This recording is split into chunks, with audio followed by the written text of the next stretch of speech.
Selamat sore semuanya. Sore.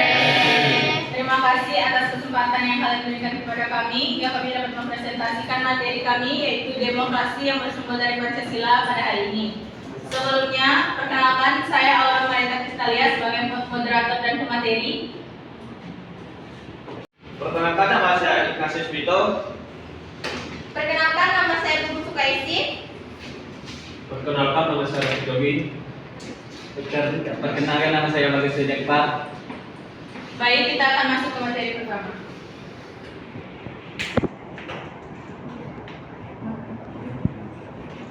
Yang pertama itu ada konsep demokrasi. Demokrasi adalah sistem kehidupan suatu negara di mana demokrasi ini adalah sistem pemerintahan dalam negara dari rakyat dan untuk rakyat. Dalam konsep, demokrasi adalah suatu ide, norma, dan prinsip suatu negara. Dalam The Advanced Learned Dictionary of Current English dikemukakan bahwa yang dimaksud dengan demokrasi adalah yang pertama, negara dengan prinsip pemerintahan di mana semua negara dewasa berbagi melalui wakil-wakil mereka yang dipilih. Yang kedua, negara dengan pemerintahan yang mendorong dan memperbolehkan hak-hak kewarganegaraan seperti kebebasan berpendapat, beragama, berpendapat dan berserikat, tegaknya supremasi hukum, kekuasaan mayoritas, disertai penghormatan terhadap hak-hak kelompok minoritas. Yang ketiga, masyarakat yang di dalamnya terdapat perlakuan yang sama oleh warga negara terhadap satu sama lain. Dari ketiga poin tersebut, pengertian tersebut tampak bahwa kata demokrasi merujuk pada konsep kehidupan negara atau masyarakat, di mana warga negara dewasa turut berpartisipasi dalam pemerintahan melalui wakilnya yang dipilih.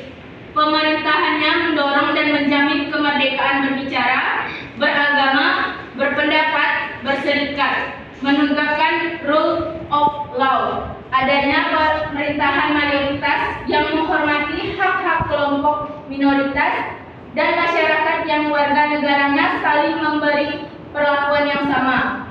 Pengertian tersebut pada dasarnya merujuk kepada Abraham Lincoln, mantan Presiden Amerika Serikat, yang menyatakan bahwa demokrasi adalah suatu pemerintahan dari rakyat oleh rakyat dan untuk rakyat, atau the government from the people, by the people, and for the people.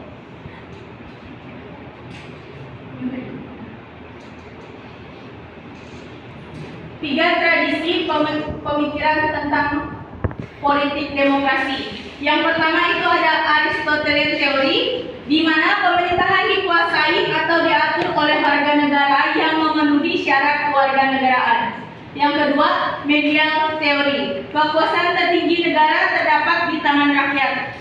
Yang ketiga ada Contemporary Doctrine, yaitu konsep republik sebagai bentuk pemerintahan yang murni. Masuk ke demokrasi dapat ditinjau dari dua aspek, yaitu yang pertama, formal demokrasi.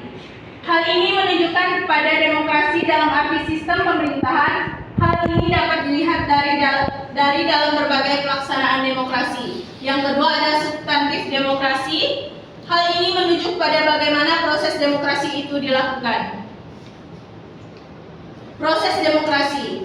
Proses demokrasi dapat diidentifikasi dalam 4 bentuk demokrasi. Yang pertama ada protektif demokrasi, yaitu merujuk pada perumusan Jeremy Bentham dan Jeremy Mill, ditandai oleh the hegemony of market economy, atau kekuasaan ekonomi pasar di mana proses pemilihan umum dilakukan secara reguler sebagai upaya to advance market interest and to protect against the tyranny of the state within this setting. Yang ini untuk memajukan kepentingan pasar dan melindunginya dari tirani negara.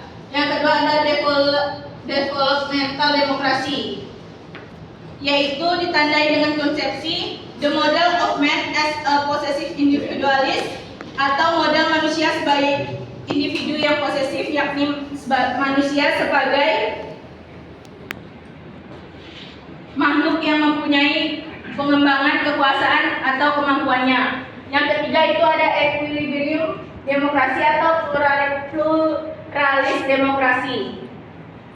Itu dikembangkan oleh Joseph Schumpeter yang berpandangan perlunya depreciate the value of participation and appreciate the functional importance of apathy, atau penyeimbang nilai partisipasi dan pentingnya apatisme dalam alasan bahwa apatisme di kalangan mayoritas warga negara menjadi fungsional bagi demokrasi karena partisipasi yang intensif.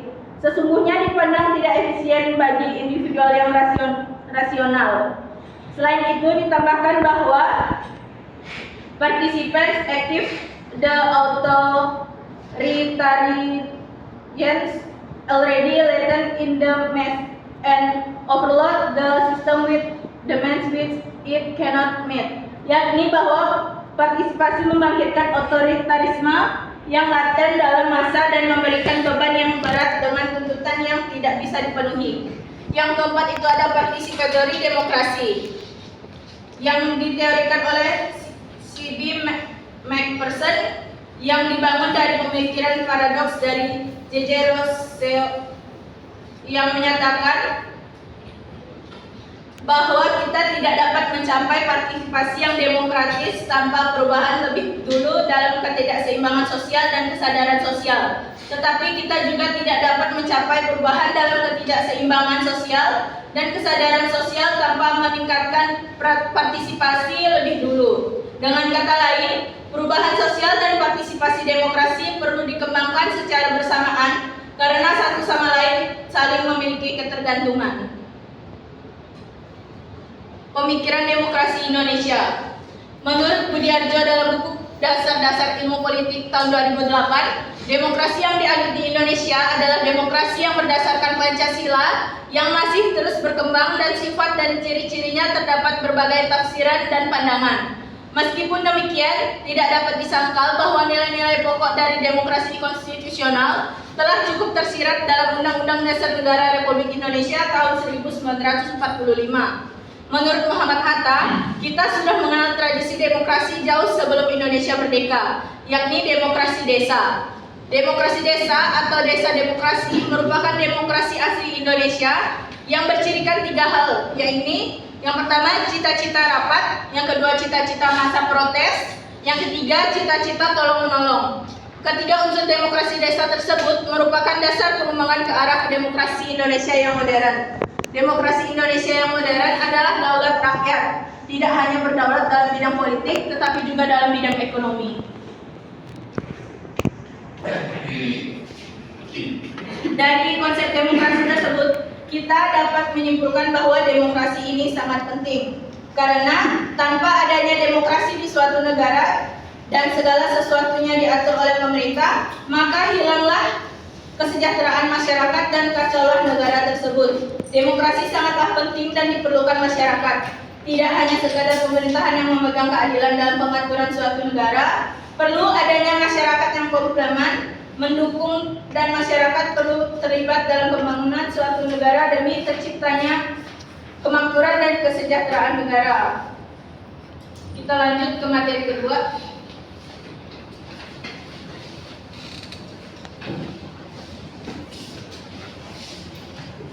Baiklah, saya akan menjelaskan alasan mengapa demokrasi yang bersumber dari Pancasila. Ada beberapa alasan mengapa diperlukan demokrasi yang berasal dari Pancasila. Yang pertama, secara etimologis, demokrasi berasal dari bahasa Yunani yaitu demos yang berarti rakyat dan kratos atau kratein yang berarti pemerintahan atau kekuasaan. Jadi demos, kratein atau demos, kratos berarti pemerintahan rakyat atau kekuasaan rakyat. Yang kedua, secara terminologi banyak pandangan tentang demokrasi. Tidak ada pandangan tunggal tentang apa itu demokrasi. Demokrasi dapat dipandang sebagai salah satu bentuk pemerintahan, sebagai sistem politik, dan sebagai pola kehidupan bernegara dengan prinsip-prinsip yang menyertainya. Yang ketiga, berdasar ideologinya. Demokrasi Indonesia adalah demokrasi yang berdasar Pancasila. Demokrasi Pancasila dalam arti luas adalah kedaulatan atau kekuasaan tertinggi ada pada rakyat yang dalam penyelenggaraannya dijiwai oleh nilai-nilai Pancasila. Demokrasi Pancasila dalam arti sempit adalah kedaulatan rakyat yang dilaksanakan menurut hikmat kebijaksanaan dalam permusyawaratan perwakilan. Yang keempat, demokrasi Indonesia adalah demokrasi konstitusional. Selain karena dirumuskan nilai dan norma dalam UUD 1945, Konstitusi Indonesia juga bersifat membatasi kekuasaan pemerintah dan menjamin hak-hak dasar warga negara. Yang kelima, praktik demokrasi Pancasila berjalan sesuai dengan dinamika perkembangan kehidupan kenegaraan Indonesia. Prinsip-prinsip demokrasi Pancasila secara ideal telah terumuskan. Sedang dalam tataran empirik mengalami pasang surut. Yang keenam, sebagai pilihan akan pola kehidupan bernegara, sistem demokrasi dianggap penting dan bisa diterima banyak negara sebagai jalan mencapai tujuan hidup bernegara, yakni kesejahteraan dan keadilan. Sekian penjelasan dari saya tentang demokrasi yang bersumber dari Pancasila.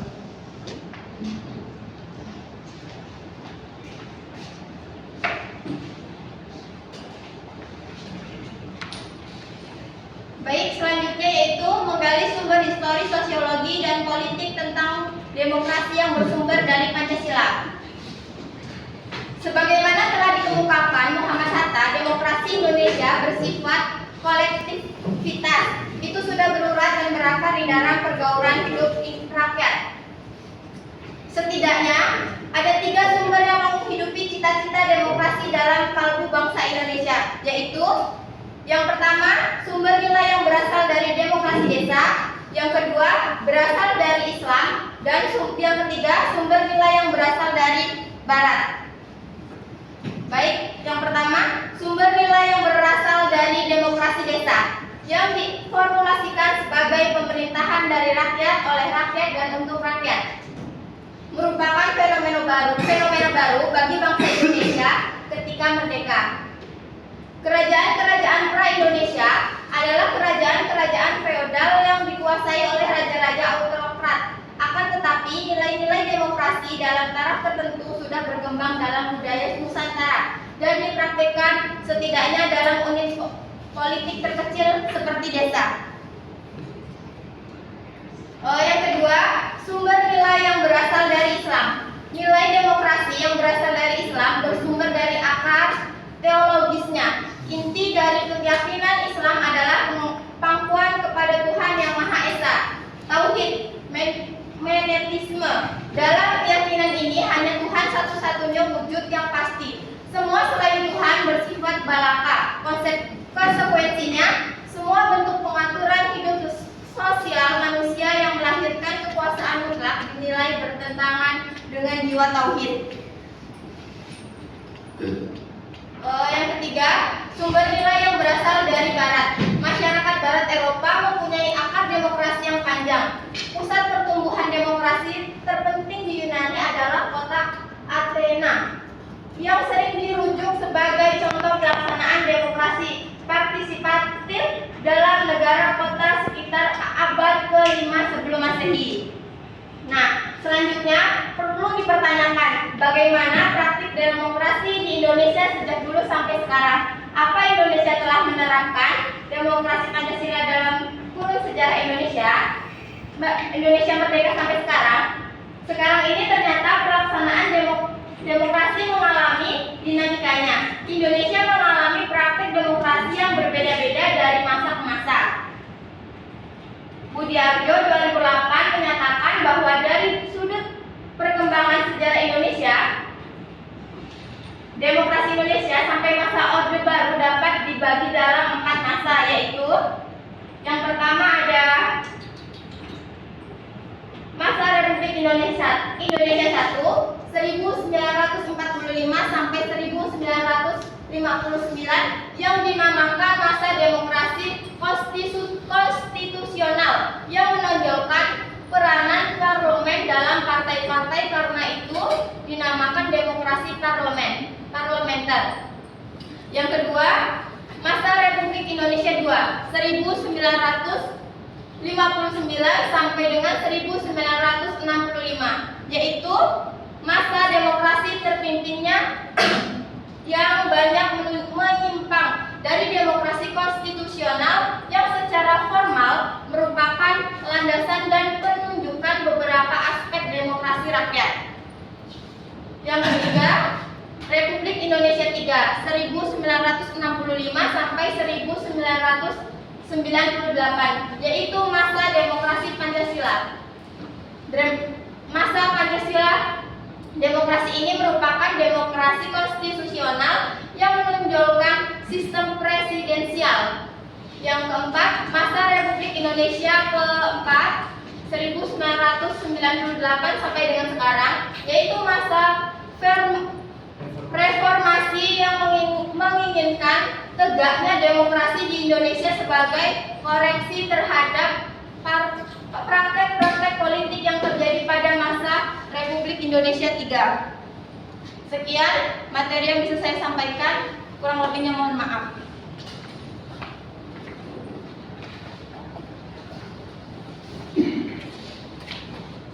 Baiklah, selanjutnya membangun argumen tentang dinamika dan tantangan.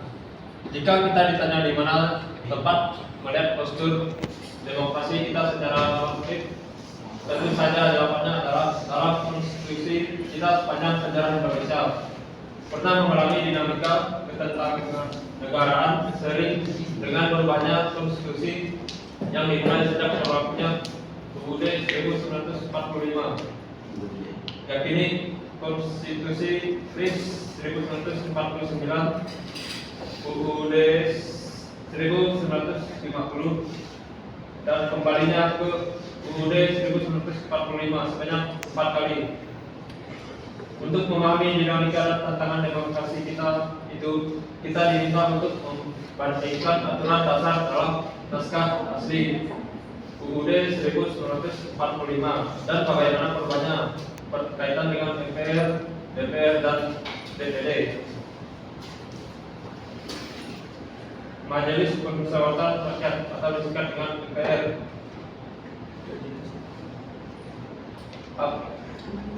Amandemen UUD 1945 dilakukan pula terhadap ketentuan tentang lembaga permusyawaratan rakyat.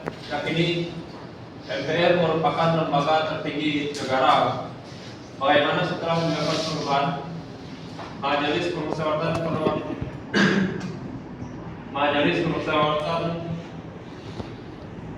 Rakyat terdiri atas anggota Dewan Perwakilan Rakyat ditambah dengan putusan-putusan dari daerah-daerah dan golongan-golongan menurut aturan yang diterapkan dengan undang-undang.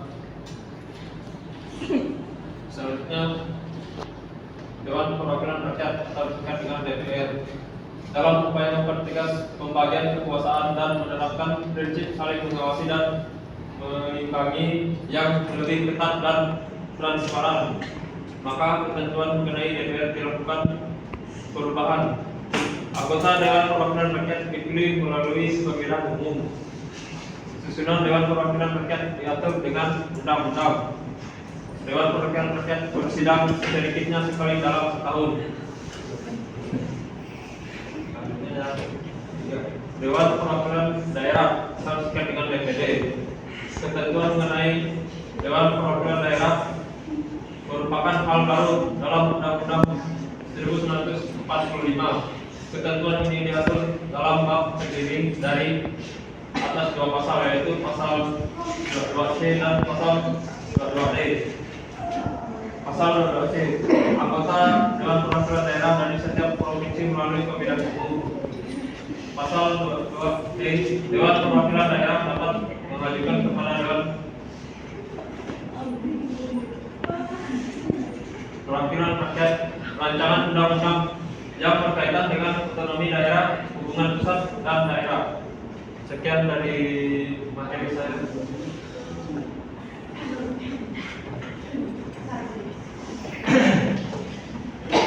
Baik, mendeskripsikan esensi dan urgensi. Esensi Pancasila dan landasan konstitusional UUD RI tahun 1945. Berikut ini 6 demokrasi asasi manusia. Demokrasi menurut UUD 1945 mengakui hak asasi di ketegangan 10 pilar demokrasi Pancasila yang dipesan oleh dengan manusia. Tujuan bukan saja menghormati hak-hak para pembentuk negara RI sebagai diletakkan di dalam UUD RI asasi tersebut, melainkan terlebih-lebih untuk meningkatkan martabat dan derajat manusia seutuhnya tahun 1945. A. Partisipasi dalam pembuatan keputusan dalam negara yang menganut sistem pemerintah demokrasi kekuasaan tertinggi berada di tangan rakyat dan pemerintah dijalankan berdasarkan kehendak rakyat. B. Persamaan kedudukan di depan hukum seiring dengan adanya tuntutan agar pemerintah harus berjalan dengan baik dan dapat mengayomi rakyat, dibutuhkan adanya hukum. C. Diliput pendapat secara adil dalam negara demokrasi. Semua bidang dijalankan dengan berdasarkan prinsip keadilan bersama dan tidak berat sebelah, termasuk di dalam bidang ekonomi. Sekian, terima kasih. Baiklah, sekian materi presentasi dari kelompok kami. Kami berikan kesempatan bertanya satu kelompok perwakilan satu orang.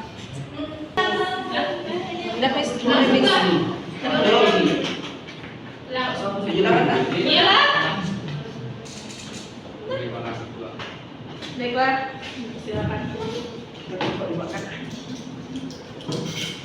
Baik, perkenalkan nama saya Irfan Maulana, saya dari kelompok 5. Saya ingin bertanya, demokrasi yang dianut di Indonesia adalah demokrasi Pancasila. Pertanyaan saya, apakah demokrasi Pancasila di negara kita sudah berjalan dengan baik? Jelaskan alasannya jika demokrasi Pancasila sudah berjalan dengan baik ataupun buruk. Sekian, terima kasih. Baik. Kenalkan, nama saya Diana dari kelompok 3. Untuk materi yang esensi, apakah esensi dan bagaimana esensi dari materi ini dapat diterapkan dalam kehidupan sehari-hari? Contohnya saja.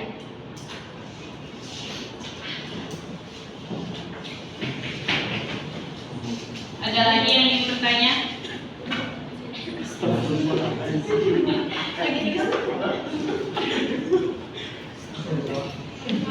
Budak nafsu. Perkenalkan, nama saya Bayu Setiawan dari perwakilan dari kelompok 1. Saya yang bertanya, kan judul materi yang Anda presentasikan yaitu demokrasi yang bersumber dari Pancasila. Saya ingin bertanya, sejauh mana nilai-nilai dalam Pancasila, terutama sila kelima tentang keadilan sosial, dapat mendorong pemerataan dalam penyelenggaraan demokrasi di Indonesia. Terima kasih. Baiklah, saya akan menjawab pertanyaan dari Irfan, Diana, dan Bayu. Yang pertama tadi pertanyaannya, apakah demokrasi di Indonesia sudah berjalan dengan baik? Jawaban saya, demokrasi Indonesia itu berjalan kan dari tahun 1998. Dengan adanya kebebasan politik, pemilu bebas, adil, dan partisipasi masyarakat di Indonesia, itu bisa dibilang membuat demokrasi Indonesia berjalan dengan baik. Tapi meskipun ada tantangan di jalannya demokrasi di Indonesia, contohnya korupsi dan ketimpangan sosial dan ekonomi. Pertanyaan kedua, contoh esensi yang dapat diterapkan di kehidupan sehari-hari. Contohnya kami ambil satu, yaitu bebas bergaul dengan siapa-siapa, dengan siapapun, tidak membedakan teman, tidak membedakan dari suku, ras, agama. Tetapi kita juga harus pandai-pandai pilih teman, jangan menjerumuskan, jangan sampai terjerumus ke yang salah, yang tidak bagus. Yang ketiga tadi, sejauh mana nilai dalam Pancasila, terutama sila kelima yaitu keadilan, dapat mendorong pemerataan dalam penyelenggaraan demokrasi. Sila kelima itu mendorong pemerataan demokrasi, nilai keadilan sosial di Indonesia karena menekankan pentingnya keadilan rakyat. Sekian jawaban dari kami. Terima kasih.